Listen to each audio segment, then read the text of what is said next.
Boa noite a todos. Vamos continuar hoje a leitura da nossa Bíblia. Estamos no Novo Testamento.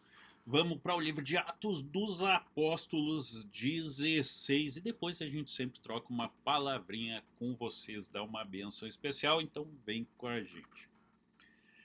E chegou a Derbe e Listra, e eis que estava ali um certo discípulo, por nome Timóteo, filho de uma judia que era crente, mas de pai grego, do qual dava bom testemunho os irmãos que estavam em Listra e em Icônio.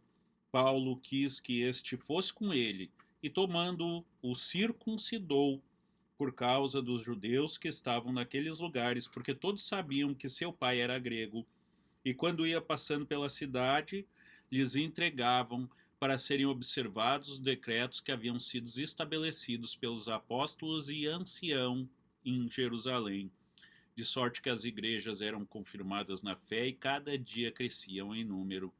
E passando pela Frígia e pela província da Galácia, foram impedidos pelo Espírito Santo de anunciar a palavra na Ásia. E quando chegaram a Mísia, tentavam ir para Bitínia, mas o Espírito de Jesus não lhe permitiu, e tendo passado por Mísia, desceram a Troas. E Paulo teve de noite uma visão em que se apresentou um varão da Macedônia e lhe rogou, dizendo: Passa a Macedônia e ajuda-nos. E logo depois dessa visão, procuramos partir para a Macedônia, concluindo que o Senhor nos chamava para lhe anunciarmos o Evangelho. E navegando de Troas, fomos correndo em caminho direto para a Samotrácia e no dia seguinte para Nápoles. E dali para Filipos, que é a primeira cidade desta parte da Macedônia e é uma colônia, e estivemos alguns dias nessa cidade. E no dia de sábado saímos fora das portas para a beira do rio, onde julgávamos ter lugar para oração, e assentando-nos, falamos às mulheres que ali se ajuntaram. E uma certa mulher chamada Lídia, vendedora de púrpura na cidade de Tiatira, e que servia a Deus, nos ouvia, e o Senhor lhe abriu o coração para que estivesse atenta ao que Paulo dizia.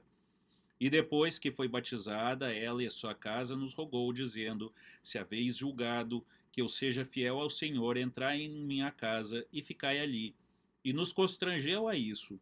E aconteceu que, indo nós à oração, nos saiu ao encontro uma jovem que tinha espírito de adivinhação, a qual, adivinhando, dava grande lucro aos seus senhores. Esta, seguindo a Paulo e a nós, clamava, dizendo: Estes homens que nos anunciam o caminho da salvação são servos do Deus Altíssimo. E isso fez ela por muitos dias, mas Paulo, perturbado, voltou-se e disse ao Espírito: Em nome de Jesus Cristo, te mando que saias dela. E na mesma hora saiu. E vendo seus senhores que a esperança do seu lucro estava perdida, prenderam Paulo e Silas e os levaram à praça à presença dos magistrados. E apresentando-os aos magistrados, disseram: Estes homens, sendo judeus, perturbaram a nossa cidade e nos expõem costumes que nos não é lícito receber nem praticar, visto que somos romanos. E a multidão se levantou unida contra eles, e os magistrados, rasgando-lhe os vestidos, mandaram açoitá-los com varas. E havendo-lhes dados muitos açoites, os lançaram na prisão, mandando ao carcereiro que os guardasse com segurança. O qual, tendo recebido tal ordem, os lançou no cárcere interior e lhes segurou os pés no tronco. E perto da meia-noite, Paulo e Silas oravam e cantavam hinos a Deus, e outros presos o escutavam. E de repente sobreveio um grande terremoto, que os alicerces do cárcere se moveram, e logo se abriram todas as portas e foram soltas as prisões de todos. E acordando o carcereiro e vendo abertas as portas da prisão, tirou a espada e quis matar-se, cuidando que os presos já tinham fugido. Mas Paulo clamou com grande voz, dizendo: Não te faças nenhum mal, que todos aqui estamos. E pedindo luz, saltou dentro e todo trêmulo se prostrou ante Paulo e Silas. E tirando-os para fora, disse: Senhores, que é necessário que eu faça para me salvar? E eles disseram: Crê no Senhor Jesus Cristo e salvarás tu e a tua casa. E lhe pregavam a palavra do Senhor e a todos os que estavam em sua casa, e tomando-os ele consigo naquela mesma hora da noite, lavou-lhe os vergões, e logo foi batizado, ele e todos os seus. E levando-os à sua casa, lhes pôs à mesa, e na sua crença em Deus alegrou-se toda a sua casa. E sendo já dia, os magistrados mandaram quadrilheiros, dizendo: soltai aqueles homens. E o carcereiro anunciou a Paulo essas palavras, dizendo: magistrado, mandaram que vos soltasse. Agora, pois, sai e ide em paz. Mas Paulo replicou: açoitaram-nos publicamente, e sem sermos condenados, sendo homens romanos, nos lançaram na prisão, e agora, encobertamente, nos lançam fora? Não será assim, mas venham eles mesmo e tirem-nos para fora. E os quadrilheiros foram dizer aos magistrados essas palavras, e eles temeram, ouvindo que eram romanos. E vindo, lhes dirigiam súplicas, e tirando-os para fora, lhe pediram que saísse da cidade.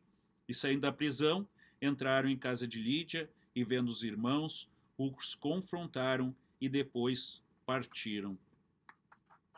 Interessante, né, gente? Interessante o seguinte: quanta gente nos faz muita coisa e depois quer que a gente fique quieto. Não, não diga que eu lhe fiz isso. Me preserva, preserva o meu nome, preserva a mim, porque afinal, se você é de Jesus, se você é realmente de Deus, como você fala que você é, por que, que você vai fazer isso contra mim? Só porque eu fiz contra você? Tem muita coisa, gente, que a gente ainda tem que aprender. E muita coisa a gente aprende aqui, na Bíblia. Mas não deixa jamais a iniquidade, o que é iníquo, traçar o teu caminho. Mentir a favor dele mesmo. A mentira é inadmissível, seja onde estiver. Guarde essa palavra hoje. Talvez essa palavra sirva para você no dia de hoje. E se servir, que Deus lhe abençoe. Nos vemos amanhã, 7 da manhã, porque a gente está sempre aqui com você, 7 da manhã e 7 da noite. Tá ok? Deus abençoe a todos vocês. Nos vemos amanhã. Amém.